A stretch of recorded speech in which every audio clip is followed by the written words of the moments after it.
Alright, I'm back with the 1988 practice test, picking up with problem number 31. I realized when I was looking at this, I was misreading the question. I was trying to find the derivative of the inverse of the function, when in reality this question doesn't ask me to find the derivative. It simply asks me to find the inverse, which is really an Algebra 2 question. Now, you saw in the last video how I was going to find the derivative of the inverse, and I'll just kind of refresh your memory.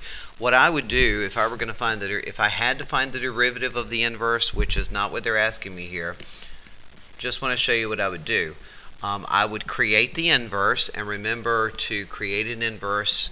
The definition of inverse is the x and y switch places. So I would switch the x and the y. And what I have right here is my inverse function. So if I had to find the derivative of that, I would find the derivative from this point. I would find the derivative of x to be 1. And then I would find the derivative on this side using the quotient rule and implicit differentiation, and then I would solve that for dy dx. So that's what I would do if I had to find the derivative of the inverse, but in this case all I had to do was to find the inverse. So what they really wanted me to do here was to switch x and y, cross multiply, and then solve the equation for y. But again, they won't ask you to create an inverse, but they could possibly ask you to find the derivative of an inverse. But remember, what we've seen so mostly for the derivatives of the inverses, they've asked us to do it at a point, and partner points on inverse functions have reciprocal slopes. So that's the big deal there. Number 32 is a pre-cal question. It's asking you for the period of a sine function, so we don't really have to concern ourselves with that. Now I just want to remind you again that the 1988 test is not highly reflective of the kinds of questions that they ask now. This is more a skill level test, and they still ask skill level questions on the AP test, but they ask, as you know from the more recent test, more interesting questions. Alright, let's jump back in here. The absolute maximum, we're looking at the extreme value theorem. So for the extreme value theorem, you'll remember we consider endpoints and critical numbers. I have the endpoints of -2 and 4, so I need to find my critical numbers by setting the first derivative, 3x squared minus 6x equal to 0. I'm going to factor out a 3x, and that will leave me with x minus 2. So I get two critical numbers of x equal to 0 and x equal to 2. So I'm going to put a 0 and a 2. Now remember, I'm trying to find the extreme or absolute maximum of f of x. So these numbers get substituted into f of x. And when you substitute them, if you do the arithmetic correctly, you'll get -8, 12, 8, and 28. I'm looking for the absolute maximum value. Now be careful with this question. The absolute maximum value occurs here at x equal to 4.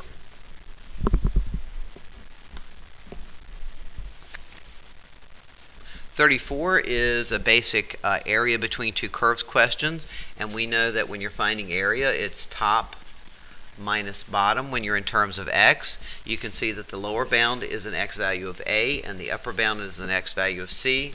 So we're going to start at the lower bound of a, and we're going to stop at the upper bound of c. We're going to take the top curve, which is named f of x, and we're going to subtract the bottom curve, which is named g of x, and that is my answer. Don't be fooled by any of the other silly answers. So number 34 is simply D. Straightforward, easy question. Number 35 is another pre-cal question that they will not ask us anymore. 36, we're looking for the average value of this function in the first quadrant.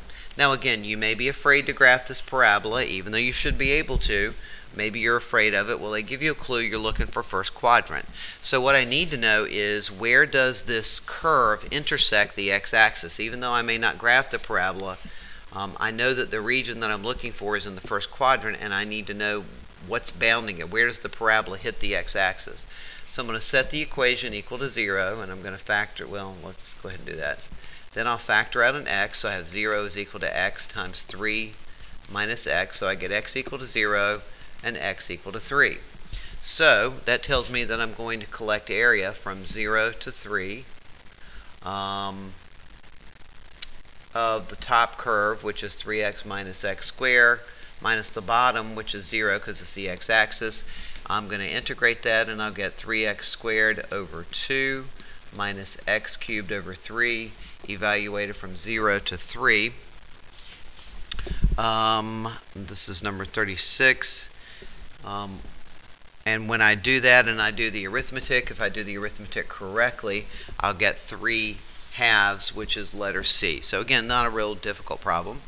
Number 37, it is a pre-calculus question. It asks you for the number of zeros, but it's possible that you could get a problem like this where instead of this being the original function, so let me just get rid of these answers and let me change the question. What if they said f prime of x is equal to this, and instead of finding the number of zeros, it said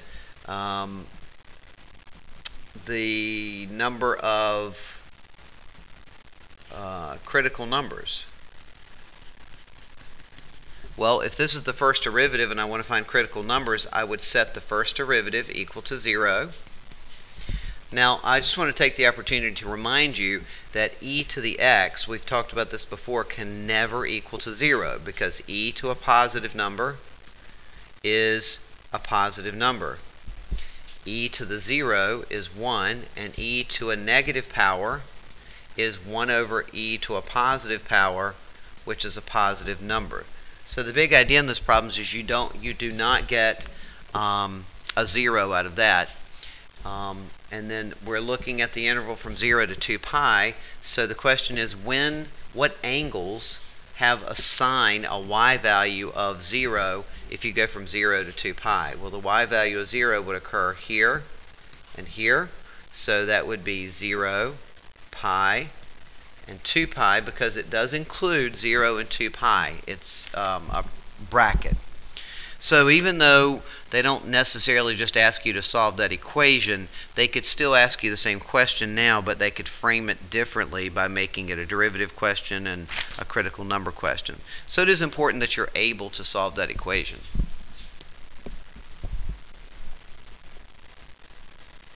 Okay, 38, is that the one that we're on now? Yeah. Number 38 is kind of a cool question. It says find the integral of this quantity, and inside this quantity there's an integral. Well, we know from basic algebra that the order of operations says you always start on the inside and work your way out. So if I go to the innermost part of this problem, I need to evaluate the integral of 1 to x of du over u, which is really u prime over u. When I integrate that, I will get ln of the absolute value of u, evaluated from 1 to x, which is ln of x, minus ln of 1. The ln of 1, as we know, is 0, so this turns out to be the ln of x. So now the new problem is to find the integral of 1 over x times the ln of x, because all I'm doing is replacing ln of x right there. Well, this is the same thing as the integral of ln of x over x dx. I can do u substitution, or some of you may recognize that this the derivative of ln is 1 over x. So if I let u equal ln of x, du is 1 over x. When I make my replacement, I'll get the integration of u du, which is u squared over 2. I'm going to replace u, and I get ln of x, quantity squared, over 2, plus c, which is letter E. 39, they give me information. I'm going to create a number line. Here's 1, here's 10. The area from 1 to 10 is 4. The area from 10 to 3, now be careful, this is 10 to 3, so I need to turn it around and say that's the same thing as the opposite of the area from 3 to 10 of f of x. Well, then that means that the area from 3 to 10, instead of being positive 7, is negative 7. Okay? So if I go from 3 to 10, they're telling me that this region is negative 7. So again, if you change the bounds, you change the sign. So the question is, what is the area from 1 to 3? That's what I'm looking for. Well, question mark plus -7 is equal to 4, so this has to be 11 units of area, which is letter E.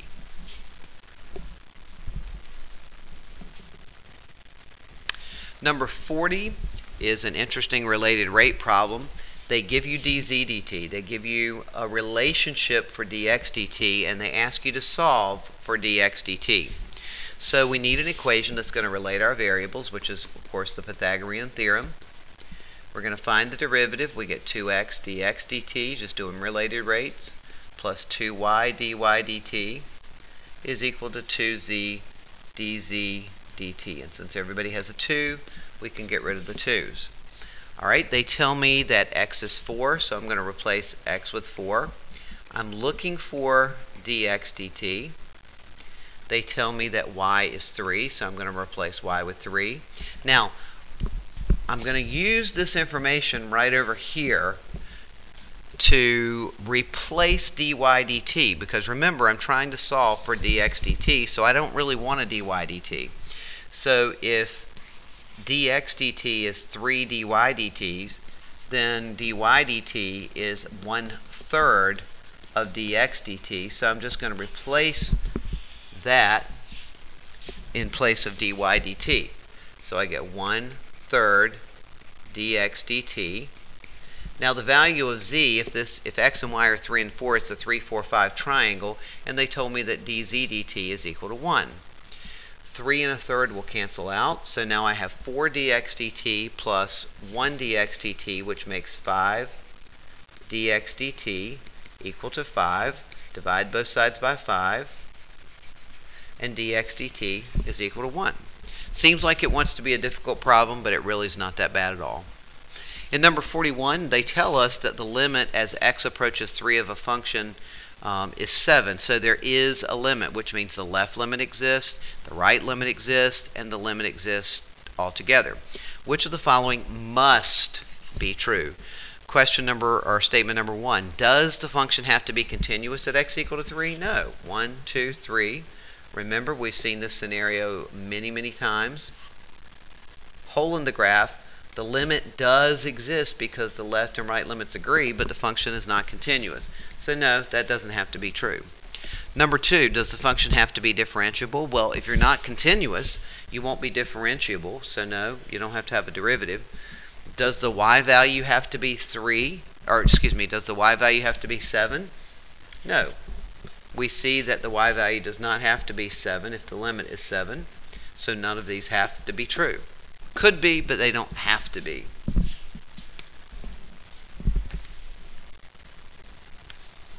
Number 42 asks us which of the following has an asymptote at y equal to 1. Not a pre-calc question anymore, except for in the fact, I kind of take that back. They could have said which of the following functions has a limit. They could have said which of the following function has where the limit as x approaches 1 of the function is, as x approaches infinity of the function is equal to 1. Because really they're asking about end behavior. So that kind of is a way that they could have asked that question. So let's go ahead and answer it in terms of that. ln of x, think of what it looks like. It just keeps growing, so it doesn't have an asymptote, or it doesn't have a horizontal asymptote. Y equals sine of x, that's easy. That's periodic. That just keeps going up and down. The degree here in letter C, the numerator and the denominator have the same degree, so it's the quotient of the leading coefficients. So at the end, it's approaching 1. So this would be your answer. So we changed the question into one that they could ask us now. Number 43. Find the solid obtained by revolving the region enclosed by the ellipse. Now, this is an oldie but a goldie. We have to figure out how we're going to graph this ellipse. Well, the equation is x squared plus 9y squared is equal to 9. And hopefully from your experience in the past with ellipses, you remember that you need the ellipse equal to 1. So I'm going to divide everything by 9. And that gives me x squared over 9 plus y squared is equal to 1. Again, from your experience with ellipses, it was like x minus h quantity squared plus y minus k quantity squared. So we can see that since there's no value with the x squared and the y squared, that the center of the ellipse is going to be 0, 0. Because the a value is bigger than the b value is the number under y, it's going to be long in the x direction, and so we're going to go 3 units right, square root of 9 is 3, and 3 units left, and so the ellipse would look something like that. So there's my ellipse. Now it says I'm going to take that ellipse and I'm going to revolve it about the y-axis. Now don't worry about the fact that this is goes all the way around, because it's symmetrical even though my graph doesn't look like it. When I revolve the top region, it's going to go over the bottom region. So really the radius is going to be the distance from the x-axis to the top curve. So we're going to collect area starting at -3 over here. We're going to stop at +3 over here. We're revolving, so we need a pi, and we need an r squared dx. Well, to get my equation, I'm going to solve this equation for y. So I'll have y squared is equal to 1 minus x squared over 9. So I'll have y equal to plus or minus square root of 1 minus x squared over 9. Now, I'm only going to take the plus side because remember what I said before, when we revolve this top piece will cover the bottom piece. So r, little r, there's only one radius, r is going to be the square root of 1 minus x squared over 9. So that's the same thing as pi from -3 to 3. Squaring the radical takes it off. When I find the antiderivative, I get x minus x cubed over 27, evaluated from -3 to 3. So that's going to give me 3 minus 3 cubed is 27 over 27 is 1. Pi out front. Minus -3, and then -3 cubed is -27, divided by 27 is -1, so I have minus -1, which is plus 1. So that'll be 3 minus 1 is 2, -3 plus 1 is -2, and 2 minus -2 is 4 pi, which is b. I know what you said on the last one. I don't remember ellipses. It's too much work, but you know what? Get over it. Number 44 is question about odd functions. They don't ask us those questions anymore. And finally, number 45 is a good old-fashioned optimization problem. They want us to minimize the amount of 10. So what they're really saying here is minimize surface area. Formula for surface area of a cylinder, remember you have a top and a bottom, and the bottom is a circle, so surface area would be 2 pi r squared. And remember how we talked about earlier this year, if you take the middle of the can and roll it out, it's simply a rectangle, and this distance right here is the circumference of the circle when you roll it back up, so that's the base and the height, so 2 pi r h. And we're looking for the height in inches, and we'll also get the radius as well. Now my helper equation, remember we always get a helper equation, they tell me that volume, which is of a cylinder, is pi r squared h. They tell me that's 16 pi. By the way, they do give you the formulas now. See, in the old days they didn't give anybody any formulas, they expected you to know them all. So pi r squared h, I'm going to solve this for h by dividing both sides by pi r squared. The pi's will divide out, and I get 16 over r squared. That's my helper equation, which allows me to go over to my surface area and substitute. Here's 2 pi r squared plus 2 pi r times 16 over r squared. And then when I reduce and clean that up before I find the derivative, I get 2 pi r squared. 2 times 16 is 32 pi over r, because this r will cancel out with one of these. And now I'm going to find my derivative. I don't think I can scroll this down anymore.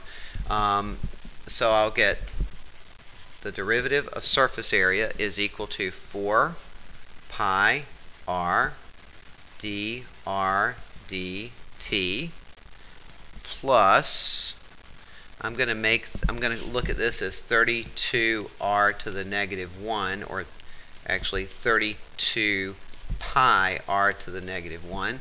So that will give me, when I find the derivative by the power rule, if my eraser will come up here, so that would give me negative 32 pi r to the negative 2 dr dt.